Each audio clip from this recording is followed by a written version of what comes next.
오늘 선악의 구별법을 잠깐 배워보도록 하겠습니다. 물론 제가 여러분들보다 더 선악의 기준을 엄격하게 따질 줄 알거나 나은 사람은 아니지만 오늘 솔로몬의 이야기를 통해서 한번 생각해보는 그런 시간을 가져보려고 해요. 네, 잠시만요. 아무튼 그렇습니다. 오늘 선악의 구별법. 네. 요즘 국제적으로 정세가 굉장히 혼란한 때입니다. 여러분들 다 아시는 것처럼. 물론 바쁘신 분들은 뉴스를 못 봐서 잘 모르실 수도 있겠어요. 지금 대표적으로 미국이 굉장히 극우화되고 있죠. 트럼프 공화당과 또 마가 세력이라고까지 지칭되는 이 사람들이 극우화되고 이념으로 갈등을 빚고 민주당과 큰 대립을 가지고 있어요. 그뿐만 아니라 미국뿐만 아니라 프랑스가 됐든 어디가 됐든 유럽 쪽도 극우화되고 있고 또 그 외에 선진국이 아닌 국가들 중에서는 극우를 따지기도 앞서서 군부 독재라든지 비민주적이라든지 이런 문제들이 가득하죠. 이런 일들이 왜 벌어지고 있는지, 그리고 이 중에서 정말 미국에도 그럴 거 아니에요. 공화당을 지지하는 사람들은 공화당의 논리가 참이라고 이야기할 것이고, 민주당을 지지하는 세력들은 공화당의 이런 정치적인 논리들, 이런 것들이 거짓이다, 이렇게 주장을 할 텐데, 우리나라도 똑같죠. 네, 민주당이 하려고 하는 일들을 사사건건 반대하고 발목을 잡는, 물론 이건 우리는 이제 우리나라니까 잘 알잖아요. 자기네들 밥그릇 싸움 하는 거고, 자기 밥그릇을 지키기 위해서 그렇게 갈등을 조장하는 것이죠. 그래서 이걸 통칭 우리가 극우라고 이야기를 할게요, 제가. 예전에 히틀러 시절에 파시즘이니 뭐니 하는 여러 용어들을 지금은 어떤 극우의 극단적인 신념들, 네, 거기에 빗대서 사용할 수 있는데 통칭으로 극우. 이런 극우들의 특징을 한번 생각을 해보자고요.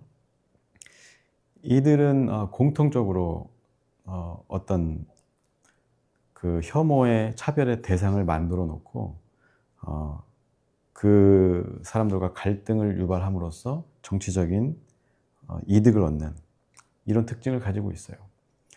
차별과 편견을 이용해서 갈등을 만들고 그 갈등에 편승하는 사람들을 규합해서 정치 세력화하고 그 세력을 등에 업어서 국회의원을 하고 대통령을 하는 이들이 주로 하는 것들이 그렇게 뭔가 갈등을 하면서 상대방을 물어뜯고 저 사람들은 틀렸다, 가짜다, 이런 프레임을 씌우면서 사회 혼란을 야기시키죠.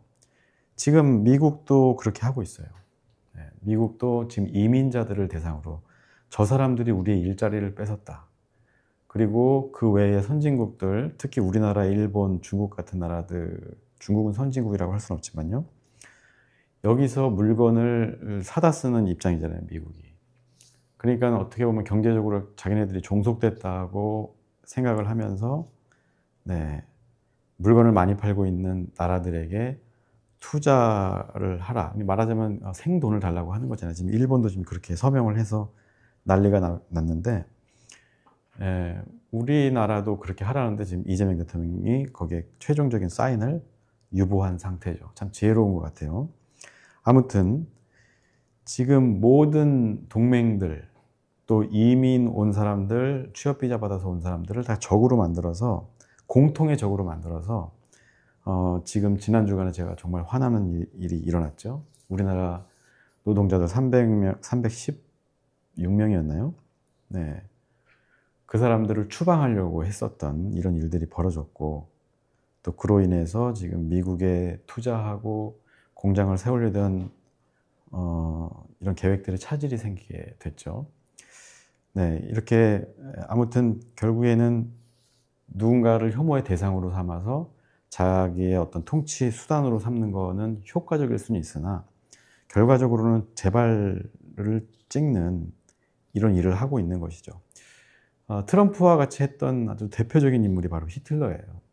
여러분들 뭐 히틀러에 대해서는 잘 아시죠? 히틀러는 사실 뭐 정치적인 자산이나 지지 기반이 없던 사람이죠. 그런데 단숨에 정치적인 이득을 얻을 수 있었던 이유가 유대인들을 상대화하고 그들 때문에 우리가 피해를 보고 있다는 프레임을 만들어서 유대인을 결국에는 다 내쫓고 그것도 모자라서 600만 명이나 학살을 하는 이런 문제를 낳았죠. 네. 유대인을 혐오의 대상자로 만들고 그들에게 우리의 모든 문제를 그 책임을 유대인들에게 전가하는 방식으로 지금 히틀러도 똑같은 방식으로 지금 통치를 하고 있는 거예요. 이민자들과 다른 제조업을 잘하는 나라들을 대상으로 미국을 똘똘 뭉치게 하고 있다는 거죠. 특히나 우려스러운 거는 지금 미국의 젊은 사람들, 특히 대학가에 많은 사람들이 공화당을 지지하고 뭐 200 몇 개였나의 대학들에 그 공화당 동아리처럼 그 위원회 같은 것들이 설치되었다고 하니까요. 그래서 이번에 트럼프 측근이 저 토론과 뭐 이렇게 강연을 하다가 총에 맞아 숨지는 사건도 일어났죠. 이런 극단적인 일들도 일어나고 있죠. 아무튼 이러한 방식은 결과적으로는 파괴를 낳는 거예요. 히틀러도 결국에는 세계대전을 만들어냈고 미국도 지금 히틀러 수준에 머물러 있는 것이 아닌가. 옛날처럼 물리적인 충돌을 할 수 있을까? 할 수도 있죠. 네. 그걸 무조건 아니다라고 말할 수 없는 지경이 되어버렸고 그것뿐만 아니라 이미 이제 무역으로서 전쟁이 시작이 되었죠. 이민자도 추방하고 우리나라 근로자들 대하는 태도를 보세요. 완전히 무슨 역적질을 하다가 걸린 사람들 대하듯이 상당히 자존심 상하고 기분 나쁜 일이었죠. 이민자 추방, 또 경제적 상황 이런 것들 결국에는 힘없는 나가라고 하면 나갈 수밖에 없는 그 이민 노동자들 아니면은 임시로 가서 일하는 사람들 이런 사람들한테 또 타 민족 뭐 흑인이 됐든 동양인이 됐든 이런 사람들에게 책임을 전가하면서 자신들 백인 위주로 정치적인 규합을 이뤄내는 미국 트럼프가 하는 일이 딱 이것이죠. 이것 때문에 결과적으로는 이제 미국을 중심으로 참 여러 가지 문제들이 많이 발생할 것 같다는 생각이 들어요. 이 극우적인 신념이 또 이 망상이 가져올 미래는 당장에는 이제 혐오나 차별과 갈등이 일어나겠지만 점점 더 폭력이 정당화되고 그들에 대한 폭력이나 차별이 정당화되고 그들을 파괴하고 또 이게 심해지면 전쟁으로 가는 것이고 지금은 그런 일이 일어나지 않겠지만 히틀러가 그랬던 것처럼 학살이 일어날 수도 있어요. 정치적인 학살이 될 수도 있고 실질적인 학살이 일어날 수도 있는 거죠. 왜냐하면 사람이기 때문에 그거는 어떻게 장담할 수는 없어요. 다만 이제 과거의 역사가 주는 교훈 때문에 함부로 그런 일을 못하겠지만 그에 준하는 이런 일들이 이미 자행되고 있고 지금 우리나라 300명이 쫓겨난 이런 일들도 이제 버젓이 일어나고 있는 것이고 국민들이 동의하고 그걸 지지하지 않으면 일어날 수 없는 일이거든요.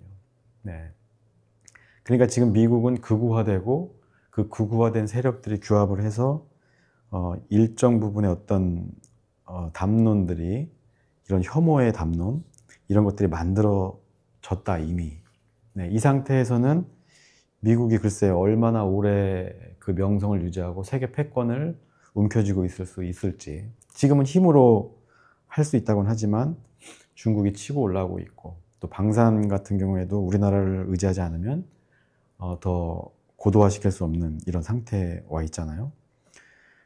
아무튼 트럼프가 빨리 물러나지 않는 한 미국은 저물어 갈 수밖에 없다. 제가 몇 주 전에도 미국이 망할 수도 있다는 뉘앙스로 말씀드렸는데 이게 농담이 아니라 돌아가는 꼴을 보면 그래요. 히틀러가 그렇게 망했던 것처럼 또 많은 폭군들이 망했던 것처럼 네 편 내 편 나누고 차별하고 혐오하면서 통치했던 왕들이 다 그랬던 것처럼 이 트럼프도 다행인 것은 임기가 4년밖에 안 되는 거지만 이미 그 사람은 공화당 그 극우 세력의 주니어까지도 이미 다 키워내고 있는 상황이라서 이게 4년이 될지 8년이 될지 12년이 될지 모른단 말이에요. 적어도 8년 된다, 12년 된다 하면 미국은 그 예전의 미국이 아닐 수 있다. 저는 그렇게 보고 있어요. 역사가 어떻게 흘러갈지는 두고 봐야 아는 것이겠지만 아무튼 우리나라도 대표적인 그런 사람들이 있죠. 뭐 이준석이라든지 윤석열 같은 사람들. 물론 윤석열은 약간 이용당한 측면이 없잖아 있어요. 좀 지능이 낮아서. 네.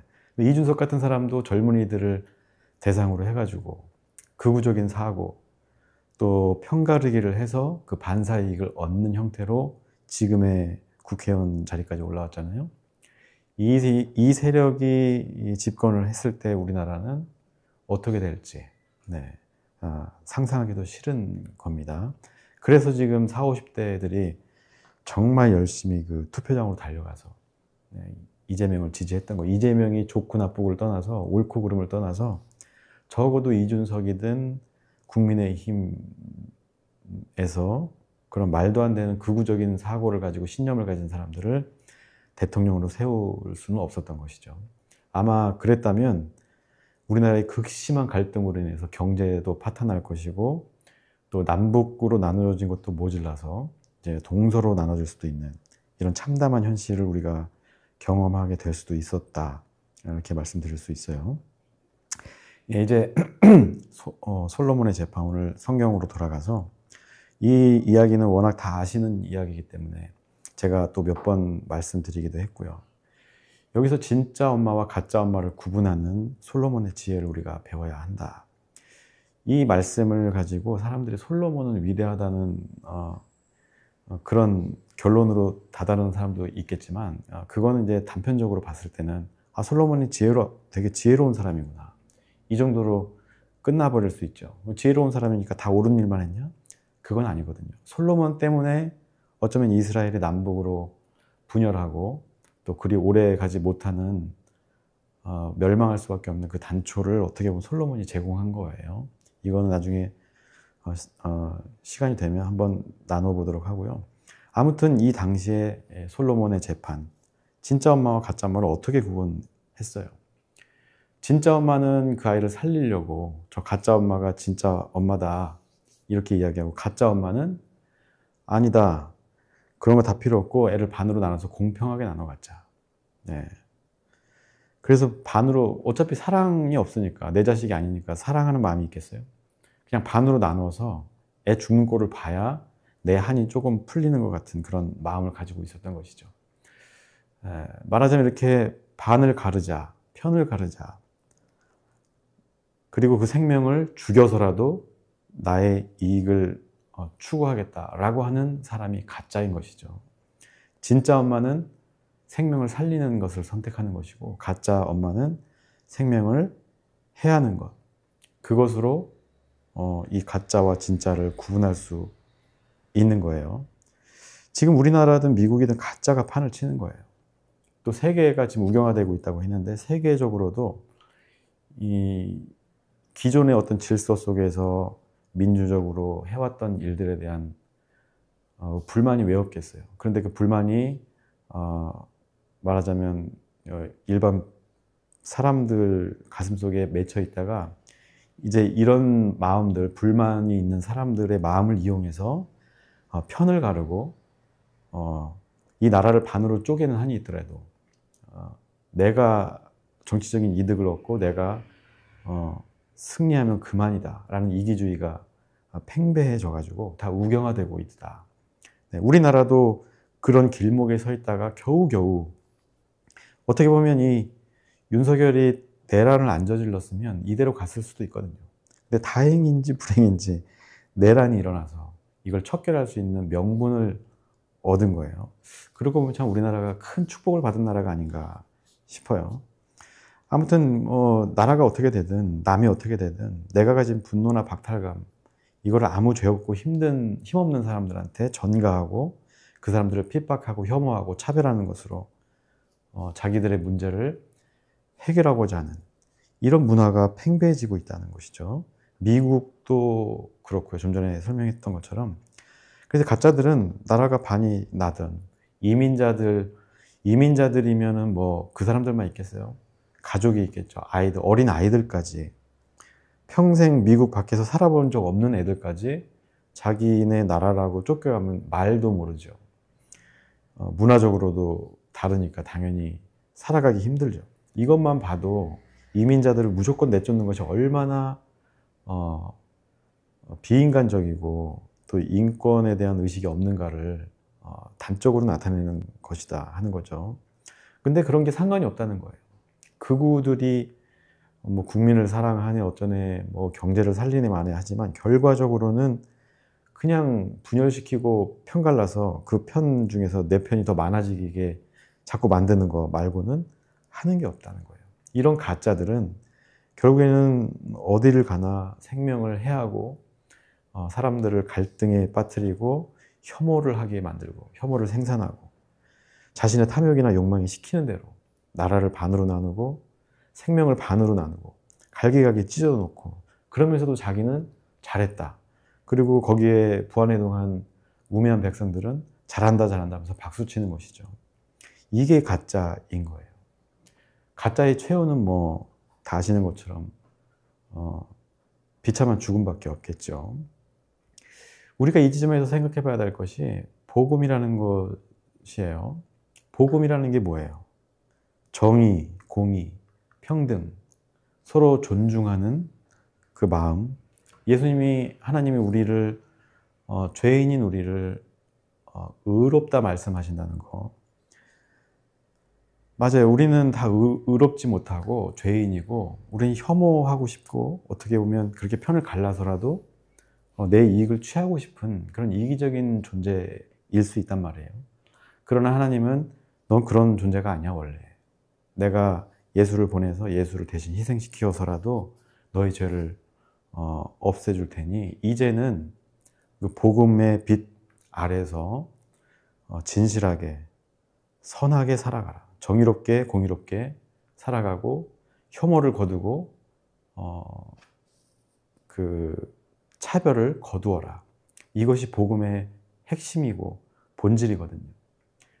지금 미국 공화당 사람들, 민주당도 그렇지만 대부분 그리스도인들이죠. 교회 다니고 막 그 이번에 뭐 살인사건 난 것 때문에 총격사건 난 것 때문에 같이 소리내서 기도하자고 하는 사람도 있을 정도니까요. 의회에서 하원이었던가요? 그 정도로 예수를 잘 믿는 사람들이 그 복음에 역행하는 행동들을 하고 있다. 참 아이러니하죠. 예. 지금 복음이 다시 새롭게 우리에게 다가와야 하고 그것을 새롭게 전파해야 하는 의무가 어떻게 보면 우리에게 우리 하나님을 믿는 사람들에게 있다. 저는 이렇게 말씀드리고 싶어요. 이번에 뭐 손현보 목사라고 그 세계로교회 부산에 이제 구속된다고 하는데 됐나? 모르겠어요. 이렇게 교회에서 목사들이 혐오를 조장하고 갈등을 조장하고 차별을 묵인하고 그들에 대한 언어적인 폭력도 묵인하는 복음과는 정반대로 가고 있는 모습들을 많이 가지고 있죠. 참 큰 문제가 아닐 수 없어요. 이런 가짜들의 최후는 뭐 말하지 않아도 너무나 당연한 겁니다. 네. 미국 중심의 패권, 또 자본주의 질서, 미국이 만들어 놓은 어떤 자본주의, 신자유주의적인 정책들, 또 외교적 문법들이 지금 다 파괴되고 있어요. 다 흔들리고 있어요. 전쟁의 소식은 갈수록 많아질 것이고 현재도 이미 인도, 파키스탄, 중국, 또 중국과 필리핀 갈등, 또 태국과 어디요? 캄보디아? 또 러시아하고 뭐 우크라이나는 말할 것도 없고요. 곧 이제 또 폴란드까지도 러시아와 갈등을 할 수도 있는 상황이고, 또 미국은 지금 캐나다하고도 적지고 많은 우방들을 적으로 돌리고 있고, 이런 분쟁의 소식이 끊이지 않고 있어요. 이럴 때 우리가 무엇이 진짜고 무엇이 가짜인가 구분할 수 있어야 하는 거예요. 제가 오늘 드린 말씀은 그겁니다. 우리가 세계 정세를 뭐 일일이 다 알고 이해하고 막 거기에 대해서 평가를 할 수 있어야 된다, 이런 말씀을 드리는 게 아닙니다. 이 세계 질서, 미국의 어떤 패권주의 앞에서 우리가 제가 말씀을 드리고는 있지만 그것을 우리가 해결하자는 이야기가 아니라, 그렇다면 그것을 그대로 우리 가정에 가져오고 우리가 속한 공동체에 가져와 본다면 똑같이 대입할 수 있는 거예요.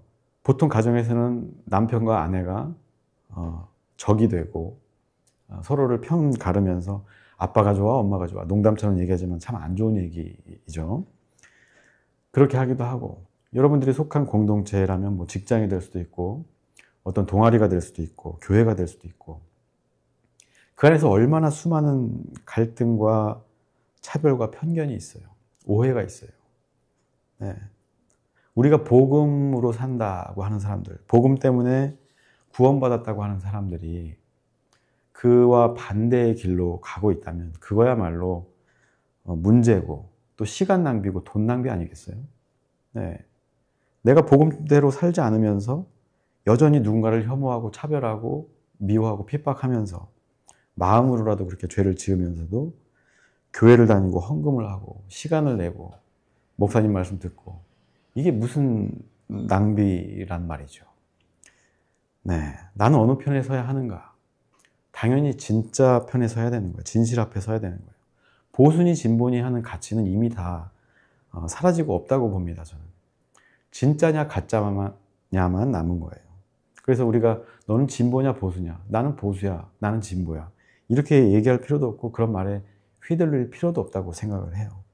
사람을 살리는 사람이 진실한 사람이고, 사람을 살리는 단체가 진짜 좋은 단체고 회사고 교회인 것이죠. 죽이겠다 하는 사람들은 거짓된 사람들이다 하는 거예요. 가정에서도 직장에서도 마찬가지고 우리나라 정치판도 마찬가지예요. 가짜가 설치고 다니는 것이죠. 그걸 구분해내는 기준, 지혜를 얻지 못하면 우리는 우리 가정도 제대로 건사하지 못할 것이고 내 직장에서도 평판이 좋을 수가 없고요. 그럼 우리 스스로 이해하지 못하는 일을 거짓된 자들과 함께 자꾸 벌일 수밖에 없는 거예요. 많은 교인들이, 한국의 교인들이 얼마나 그 말도 안 되는 혐오의 틀에 갇혀가지고 목사가 하는 대로, 정광훈이나 손윤보 같은 사람들이 말하는 대로 거기에 휩쓸려가지고 얼마나 많은 자기도 알지 못하는 말들을 많이 했어요. 네. 지금도 이 전주 지역에도 뭐 동성애법, 차별, 뭐 금지법, 뭐 반대라는 뭐 이런 말 같지도 않은, 네, 이념이 아닌 것을 이념으로 끌어들이고 보수냐 진보냐 이런 걸로 갈라치게 하고, 교회에서 그런 일들이 일어나고 있는 것, 또 가정에서도 그런 일이 일어날 수가 있는 것이고 직장에서도 마찬가지고 온 나라가 지금 난리가 난 상황이다 하는 거예요. 우리는 진짜가 되어야 하는 겁니다. 내가 하는 말과 행동이나 어떤 판단이 누군가를 해치게 된다면, 누군가의 마음을 상하게 하는 것이라면 우리는 그것을 그만두고 돌이키고 회개해야 하는 거예요. 다시금 진실되게 선한 길로 가야 하는 것이죠. 그래서 우리는 진실과 거짓을, 참과 거짓을, 또 선과 악을 구분할 수 있어야 합니다. 그 분명한 기준점은 생명을 살리느냐, 그 생명을 해치느냐, 이것으로 나눌 수 있는 겁니다. 여러분들, 우리가 살아가면서 자칫 한쪽으로 치우친 생각을 할 때가 있고, 그러다 보면 치우친 말과 행동을 할 수도 있어요. 그러나 우리 그리스도인들은 그럼에도 불구하고 하나님이 우리를 사랑해 주셨기 때문에 내 스스로의 모습을 또 성찰하고 반성하면서 돌이킬 수 있는 것이죠. 우리 신앙생활이라고 하는 게 그런 겁니다. 매일매일 돌이키는 거예요. 내가 한쪽으로 치우치진 않았는지, 내가 하는 말과 행동이 누군가를 상처받게 하거나 누군가를 죽음으로, 외로움으로 몰아넣지는 않았는지, 이런 걸 생각해 보아야 하는 겁니다. 그것이 신앙생활이고 귀찮더라도 매일매일 해야만 하는 일이라는 거예요. 여러분들 꼭 잊지 마시고, 우리는 진실편에 서서 참과 선한 길에 서서 하나님 나라를 이루어가는 그런 복되고 귀한 저와 여러분들 되시기를 주님의 이름으로 축복합니다. 기도하겠습니다.